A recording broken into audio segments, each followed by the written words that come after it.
వందనాలు. ప్రభు నామనందరికి కూడా వందనాలు. దేవుడు మనకిచ్చినటువంటి లేఖన భాగము, యెహోవా మిమ్మను ప్రేమించువాడు గనుక తాను మీ తండ్రులకు చేసిన ప్రమాణమును నెరవేర్చువాడు గనుక యెహోవా తన బాహుబలము చేత మిమ్మల్ని రప్పించి దాసుల గృహములో నుండి ఐగుప్తు రాజు చేతిలో నుండి మిమ్మను విడిపించను.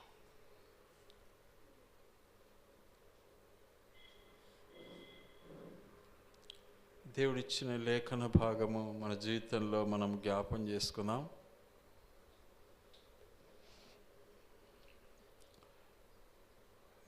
వాక్య భాగాన్ని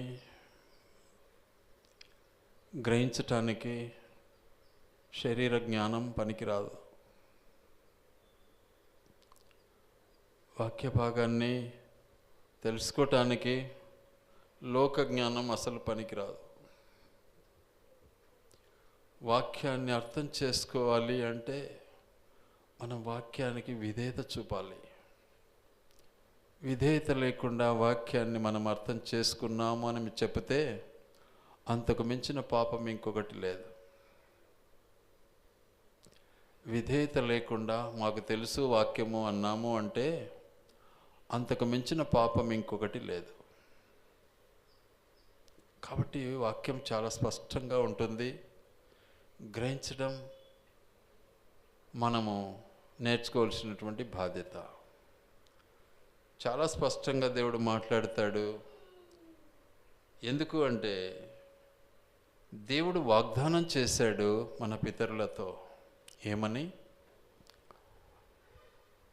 ఐగుప్తు దాసత్వం నుంచి నేను విడిపిస్తానని, అలాగే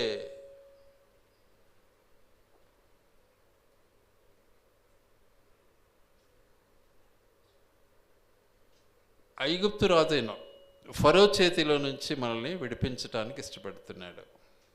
ఒక సైతాను లాంటి జీవితం, సైతాను యొక్క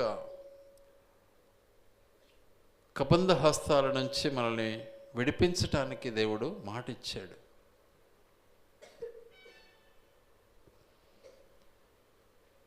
ఐగుప్తు బానిసత్వం నుంచి మనల్ని విడిపించటానికి మాట ఇచ్చాడు.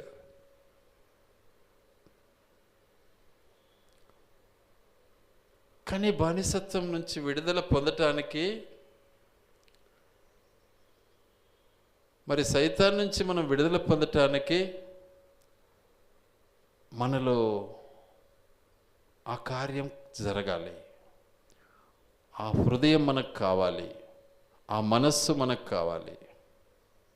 శరీరం నుంచి, లోకం నుంచి, చీకటి నుంచి, ఈ అసంబంధమైనటువంటి పరిస్థితుల నుంచి మనము దూరం కావాలి.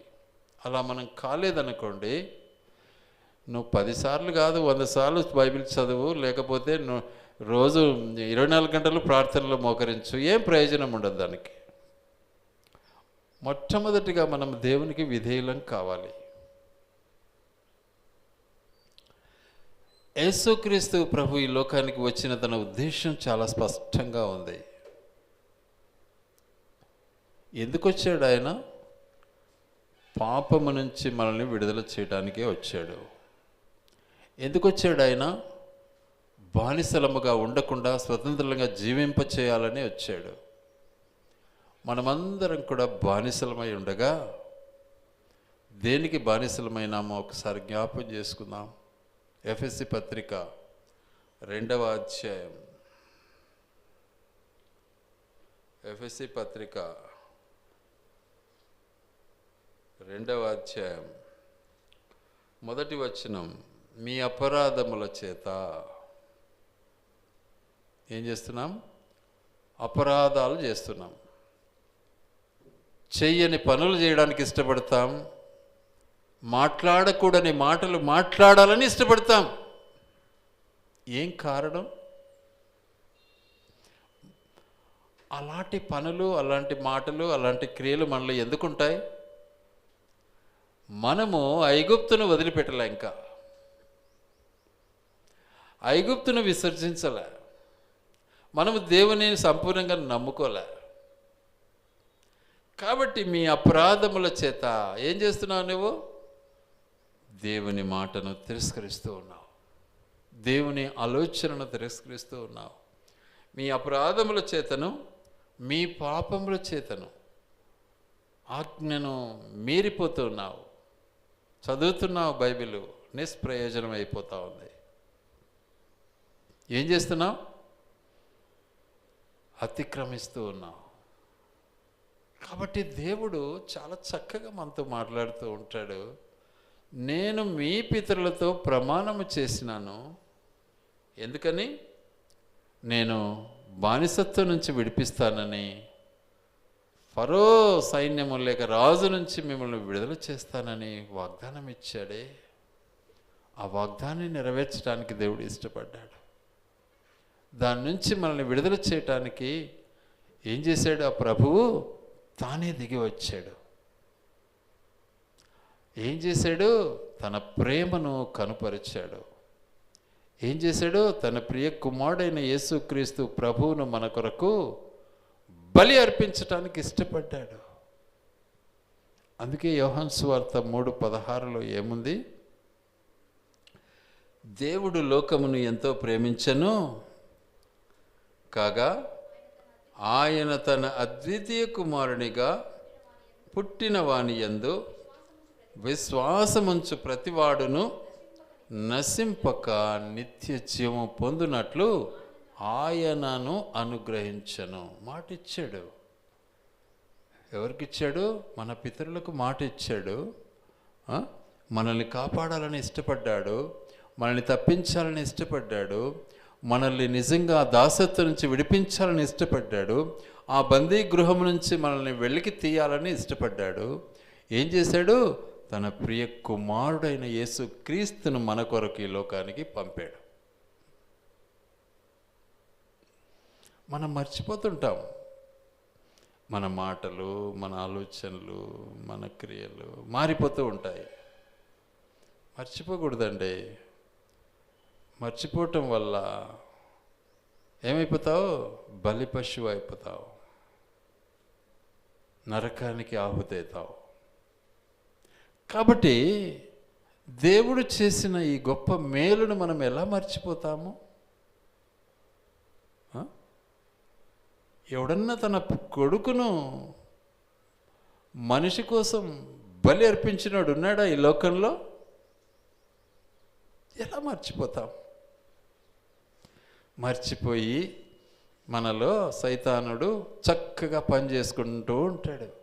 మనం మర్చిపోతాము, సైతానుడు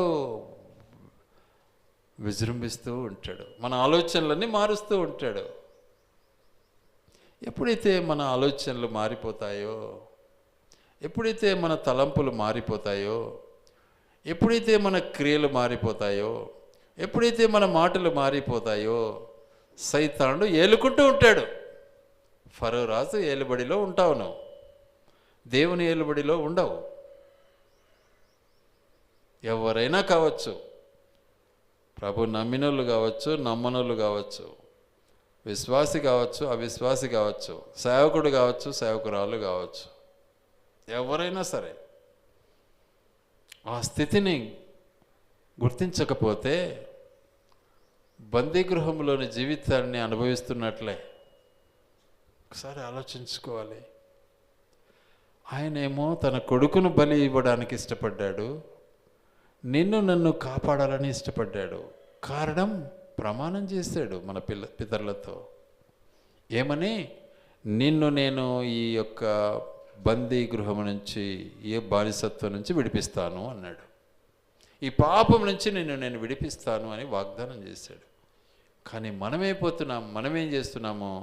మన అతిక్రమాల ద్వారా, మన పాపము ద్వారా, మన అపరాధముల ద్వారా ఏమైపోతున్నాము? చనిపోవడానికి సిద్ధంగా ఉంటూ ఉన్నాం. నాకు అని తెలుసులే అన్నట్టు మన బతుకు మనము ఏం చేసుకుంటున్నామో నరకానికి తయారైపోతున్నాం. పోతే పోతేంలే అంటారులే త్యాగపూరితులు, అంతే కదా. కానీ నాకైతే లేదండి నరకానికి పోవాలని. ఎందుకు? నేను ప్రభువుని నమ్ముకున్నాను, నరకానికి పోవడానికే? ఎందుకు నేను ప్రభువుని అంగీకరించినాను? నరకానికి వెళ్ళడానికే. కానీ నేనెందుకు వెళ్ళాలి నరకానికి? కాబట్టి ప్రభువుని వలె నా జీవితాన్ని నేనేం చేసుకుంటాను? అణుచుకుంటాను, తగ్గించుకుంటాను. ఆ తగ్గింపే ఇప్పుడు పాట పాడాం. ఏమొచ్చింది? ఆయన శ్రమల వలన ఆయన ఏమైనాడు? విధేయుడైనాడు. శ్రమలను జ్ఞాపం చేసుకోవాలి మనం. యేసు ప్రభు మన కొరకు ఎంత శ్రమించాడు. నిజంగా నమ్మామా? నిజంగా యేసు ప్రభు మన కొరకు శ్రమ పడ్డా? నిజంగా యేసు ప్రభు మన కొరకు రక్తం కార్చాడా? యేసు ప్రభు నిజంగా మన కొరకు సిలువ వేయబడ్డా? నువ్వు నమ్మేవా? నమ్మితే చెడు ఆలోచన నీకు రాకూడదు. వచ్చింది అంటే నువ్వు నమ్మలేదు.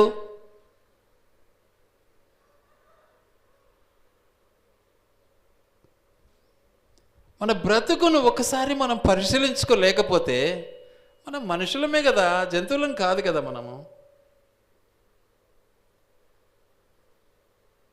కాబట్టి దేవుడు చేసిన వాగ్దానం చాలా స్పష్టంగా ఉంది. చాలా చక్కగా మనతో మాట్లాడుతున్నాడు.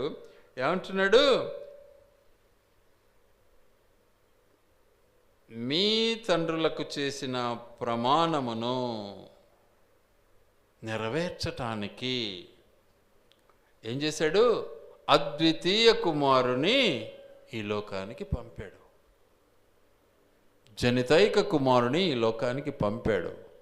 అతి శ్రేష్టమైన జ్యేష్ఠ కుమారుని ఈ లోకానికి పంపాడు. పంపి ఏం చేశాడు?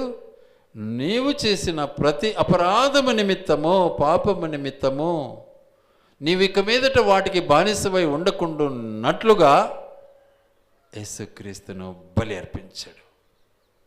పాప పరిహారార్థ బలిగా అర్పించి మనకు విడుదలిచ్చాడు. నమ్మేవా? స్వీకరించావా? ఒప్పుకున్నావా? అంగీకరించావా?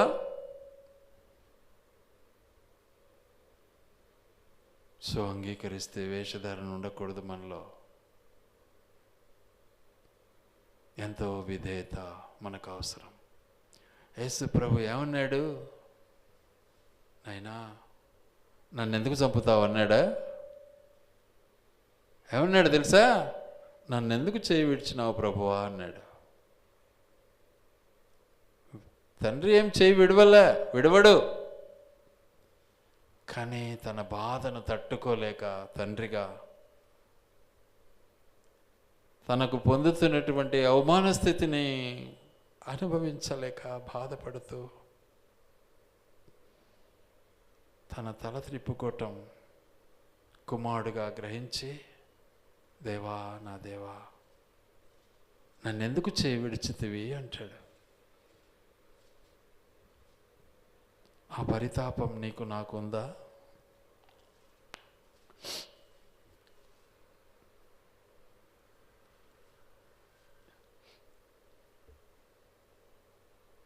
యేసుక్రీస్తు ప్రభు మరి మనకు చేసినటువంటి ఆ గొప్ప యాగాన్ని నిజంగానూ స్వీకరించావా? ఒకసారి ఆలోచించుకో. అవి ఉంటే మనం ఆయన బిడ్డలం అవుతాం. ఆయన శ్రమలో పాలివారం అవుతాం. ఆయన నమ్మినామని లగ్జరీగా జీవించడం కాదు గొప్పతనం. చాలామంది ఇప్పుడు అదే కోరుకుంటుంటారు. యేసుప్రభు నమ్మినాము, ఇక నేను లగ్జరీగా జీవించాలా, ఆడంబరంగా ఉండాలా, అప్పుడే యేసుప్రభు బిడ్డను అనుకుంటారు. కాదు, శ్రమను అనుభవించాలా.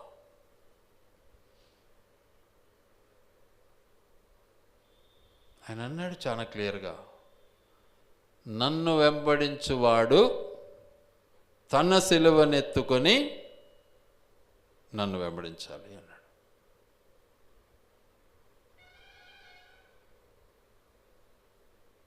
తన సిలువనెత్తుకొని శ్రమలలో, బాధలలో ఆయన వెంబడించాలి. అది క్రైస్తవ్యం. ఆడంబరముతో బైబిల్ పట్టుకొని చెంగి తిరగడం కాదు. కానీ మన దేవుడు ఎంత సౌమ్యుడు, ఎంత దీర్ఘశాంతుడు, ఎంత దయామయుడు, ఎంత కరుణామయుడు, ఎంత కనికరం కలిగినటువంటి దేవుడు, ఎంత కృపామయుడు. ఆయనైతే ఇచ్చిన మాటను నెరవేర్చినటువంటి దేవుడు. నువ్వు నెరవేరుస్తున్నావా? నీళ్ళల్లో మునిగే ముందు అడుగుతారు ఖచ్చితంగా, నువ్వు ప్రభువుని నమ్మినావా? మారు మనసు పొందావా? పాపాలు ఒప్పుకున్నావా? పాపాలు క్షమించబడ్డాయా? అన్నిటికీ గంట కొట్టినట్టు చెప్తారు. అప్పుడు మళ్ళీ అదే బాటలో, అదే పాత జీవితం, అదే పాత ఆలోచన, అదే చీకటి జీవితం, అదే అసూయ, అదే కలహం. ఏం ప్రయోజనం నీకు? నువ్వు ఎలా దేవుని బిడ్డవు కావాలనుకుంటున్నావు? దేవుడు చేసిన వాగ్దానాన్ని సంపూర్ణంగా నెరవేర్చ మనకు మాదిరిగా ఉన్నాడు మన దేవుడు. అట్లుండాల నువ్వు అంటున్నాడు. అట్లా ఆడుంటావు నువ్వు అంటే నువ్వు ఎందుకు ఇంకా?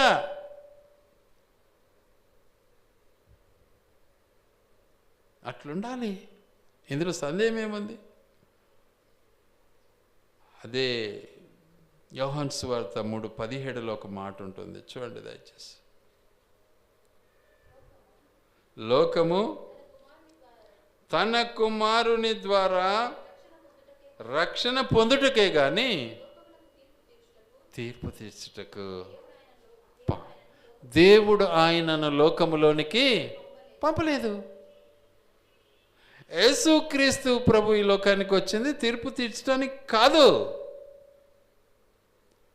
మరి నువ్వెందుకు తీర్పు తీరుస్తావు? నువ్వు ఆయన కంటే పెద్దవనివే? ఆలోచించు ఒకసారి.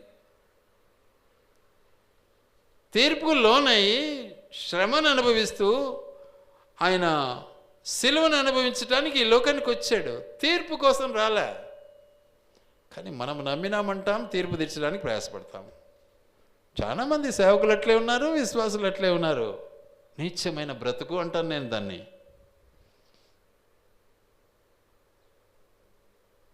అది క్రైస్తవ్యం కాదు. ప్రభువును మనం అంగీకరించిన తర్వాత మనలో ఏం రావాలి?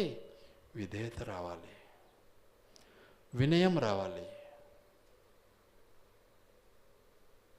అది లేకుండా ఎలా క్రైస్తవ్యము? దేవుడు ఏమన్నా మాట ఇచ్చి ఏమన్నా మార్పు చేసినాడా? మరి ఎందుకు లోబడవు? కాబట్టి దేవుడు చేసిన ఆ గొప్ప కార్యాన్ని మనం మనన చేస్తూ ఆయన్ను ఆరాధించడం నేర్చుకోవాలా. నా కోసం తన ప్రియ కుమారుడైన యేసుక్రీస్తుని లోకానికి పంపాడు, నాకు తీర్పు తీర్చడానికి కాదు, కానీ నా కొరకు ప్రాణం ఇవ్వటానికి. ఉందే కొంచెమన్నా మనలో తారతమ్యం? యేసుక్రీస్తు ప్రభు వచ్చింది నిజంగా మన కొరకు, మనం చేసిన పాపం నిమిత్తము ప్రాయశ్చిత్తార్థ బలిగా వచ్చాడు. మాకని తెలుసు. ఆ మాటలోనే నీకు తెలిసిపోతుంది నువ్వు ఎంత మాత్రం విధేయునివి. కాబట్టి మన బ్రతుకును ఒకసారి పరిశీలించుకోవాలా. కాబట్టి దేవుడైతే గొప్ప కార్యం చేశాడు. దేవుని ఆరాధించు. ఏం చేశాడు? తన కుమారుని మన కోసం ఇచ్చాడు. ఎలాంటి దేవుడు మన దేవుడు తెలుసా? చూద్దాం ఆ మాటను ఒక్కసారి. 146వ కీర్తన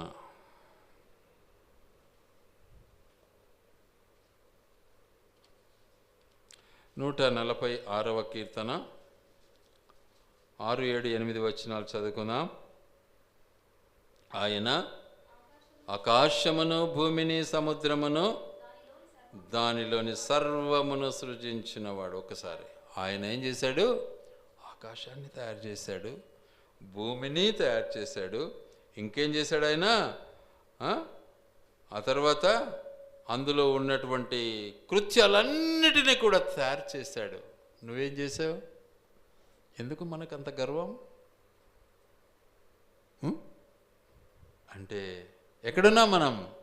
ఐగుప్తులో ఉన్నాం, బానిసత్వంలో ఉన్నాం. ఆలోచించొకసారి. ఆకాశాన్ని ఏమన్నా నువ్వు తయారు చేసావా? భూమిని ఏమైనా తయారు చేసావా? లేకపోతే భూమిపైన ఉన్నటువంటి ఈ యొక్క ఏమంటారు దీన్ని, సృష్టిని అంతా ఏమైనా తయారు చేసావా? ఎందుకండి మనకు గర్వం? ఇంకేం చేశాడు ఆయన? ఆయన ఎన్నడను చూడండి, ఒకసారి ఆలోచించండి. మనం మాటికి మార్చడానికి ఇష్టపడతాం, మాటికి దేవుని మీద ధ్వజమెత్తడానికి ఇష్టపడతాం. దేవుని మీద ధ్వజము అంటే సాటి మానవుని మీద ధ్వజమెత్తటమే. దేవుని డైరెక్ట్గా దేవుడా నేను తిడుతున్నాను అన్నారు ఎవరు? అతల వ్యక్తిని చెడుగా నువ్వు ఆలోచించి మాట్లాడటమే నీ దేవుని నువ్వు దూషించటం. గ్రహించుకో.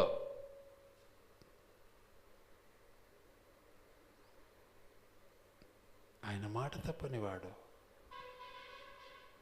ఆయన విధేయుడు. అందుకే వాక్యం చాలా స్పష్టంగా మాట్లాడుతుంది. రోమాపత్రిక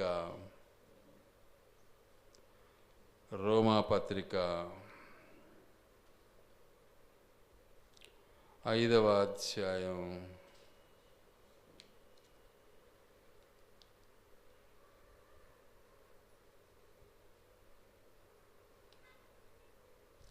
8వ వచనం.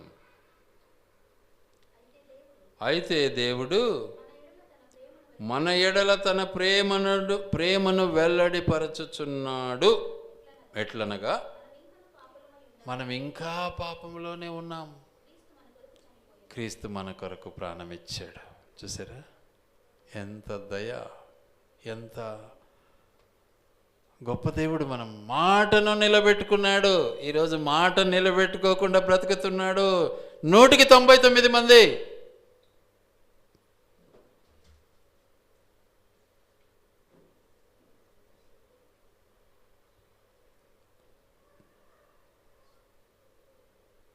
కాబట్టి దేవుని మాటకు మనం విధేయులం కావాలి.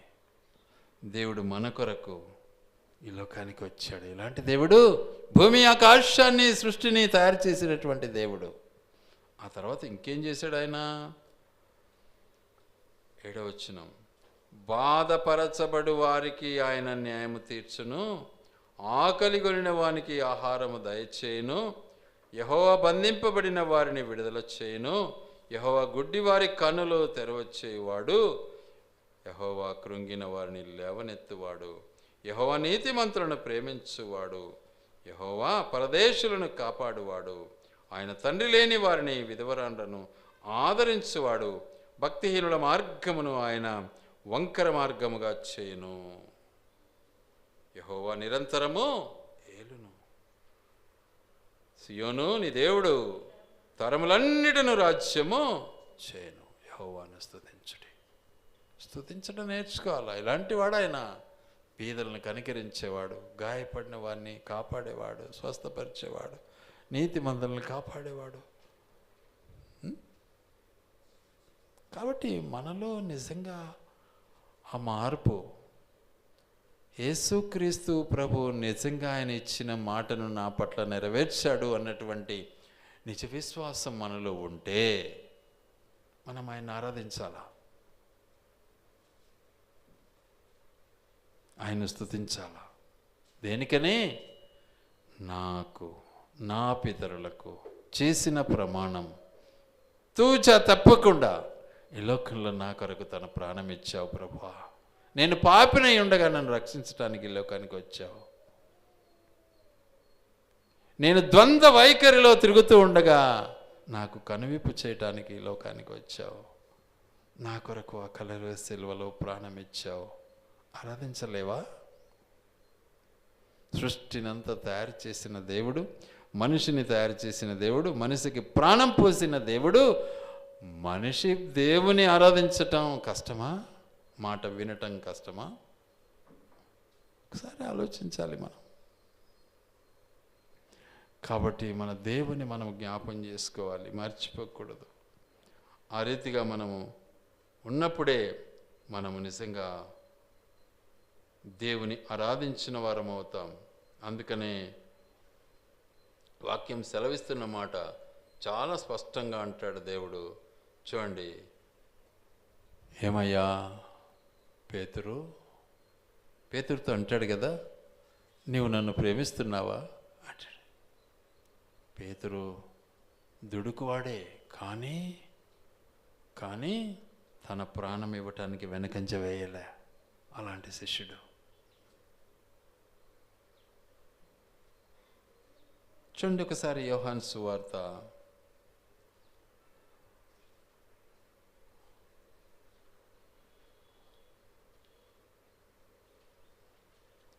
21వ అధ్యాయం.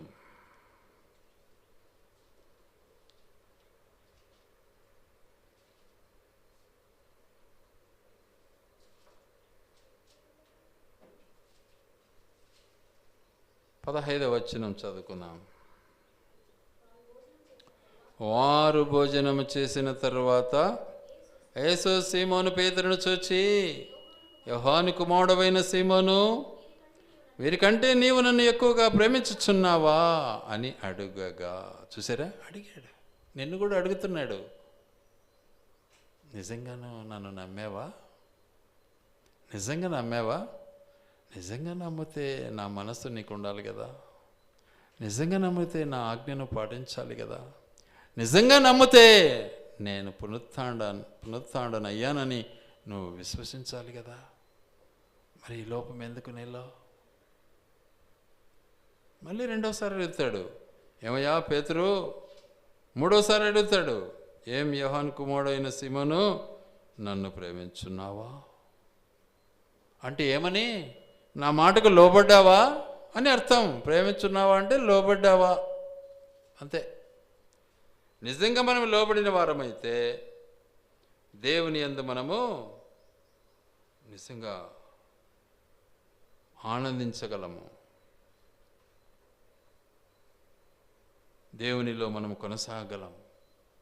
ప్రభునందు మనం ఆనందించగలం, ఆయన ఆరాధించగలం, ఆయన స్తుతించగలం, ఆయన పూజించగలం. మన దేవుని మనం పూజించకపోతే ఏం ప్రయోజనం? టెంకాయలు కొట్టించుకుంటే దేవుడు కాదు మన దేవుడు. హృదయాన్ని పగలగొట్టాలి మన దేవుడి దగ్గర. అది దేవునికి అవసరం. నా కుమారుడా, నీ హృదయం నాకిమ్ము అంటాడు. అదే ఆరాధన, అదే ఆయన స్తుతి. మా దేవుడు నన్ను రక్షించుటకు సమర్థుడు. నువ్వు అగ్నిలో వేసినా పర్వాలే, నీళ్ళల్లో వేసినా పర్వాలే, వెనుకంచవే నీ జీవితం. మనం కూడా చదువుతాం, అన్నీ మాకు తెలుసు కథలన్నీ. మరి ఎవరు అనుభవించాలి వాటిని? ఇంగ్లీష్ వల్ల మనకెందుకు ఈ బైబిల్? మరి ఒకసారి మనం జ్ఞాపం చేసుకోవాలి మన దేవుని. మన దేవుడు చేసిన మేళ్లను మనం మర్చిపోకూడదు. ఏం చేశాడు? అపరాధం నుంచి మనల్ని కాపాడాడు, పాపం నుంచి విముక్తి చేశాడు, విడుదల ఇచ్చాడు. కాబట్టి ఆయన మనం ఆరాధించడం నేర్చుకోవాలి. ప్రభువా, నాకు చేసిన ఈ యొక్క మేళ్ళన్నిటిని బట్టి హృదయపూర్వకంగా నేను ఆరాధిస్తున్నానయ్యా అని దేవుని ఆరాధించడం నేర్చుకోవాలి. ఏ ఒక్కరూ నీ కొరకు ప్రాణం పెట్టలే సుమా. కనికరించిన దేవుడు, మనల్ని జ్ఞాపకం చేసుకున్న దేవుడు తన ప్రియ కుమారుని మన కొరకు ఈ లోకానికి పంపాడు. గనుక మన కొరకు ఏం చేశాడు? క్రీస్తు మన కొరకు ప్రాణం ఇచ్చాడు. ఆయన్ని ఆరాధించడం నేర్చుకోవాలి మనం. అలా మనం ఆరాధించకపోతే, యేసు ప్రభువుని ఆరాధించలేదనుకో, ఎవరిని ఆరాధించినట్టు? మీరే చెప్తే బాగుంటుంది. సైతాన్ని ఆరాధించినట్లే. నువ్వు యేసు ప్రభుని ఆరాధించలేదు అంటే నువ్వు సైతాన్ని ఆరాధిస్తున్నావు అని అర్థం. ఇంకా నీ ఇష్టం, నువ్వు యేసు ప్రభుని ఆరాధిస్తావో సైతాన్ని ఆరాధిస్తావో.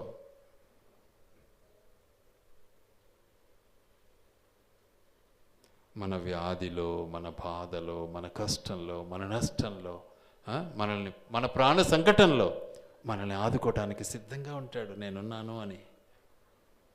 ఏ బంధువు వస్తాడు దగ్గరికి, ఏ అన్నదమ్ముడు వస్తాడు? యేసయ్య వస్తాడు.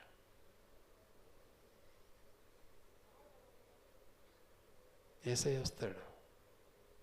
పరవస్తు లేచి నిలబడు, ఎందుకు బాధపడుతున్నావు అన్నాడు. బంధించబడ్డాడు, కాలు చేతులు విరగ్గొట్టబడ్డాయి. యేసుప్రభు వచ్చాడు. బంధువులందరూ చంపేయాలనుకున్నారు, తల్లిదండ్రి కూడా చంపాలనుకున్నారు, కానీ దేవుడు ఆయన లేపాడండి. అలాంటి దేవుని మనం ఎలా ఆరాధించలేకపోతాము? నిన్ను లేపలేదా? నీ కొరకు ప్రాణం ఇయ్యలేదా? నీ కొరకు రక్తం కార్చలేదా? ఒకసారి ఆలోచించు. కాబట్టి మనం దేవుని ఆరాధించాలి. ఆయన చేసిన ప్రతి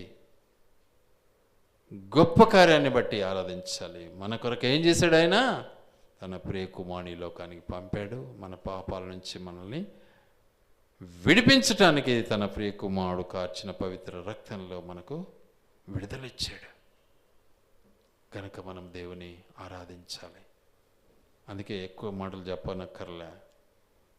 ఎందుకు నేను ఎక్కువ చెప్పి మీరు ఎట్లా ఆరాధించరు? కనీసం ఈ 2 మాటలన్నా ఆరాధించండి. అది నా బాధ.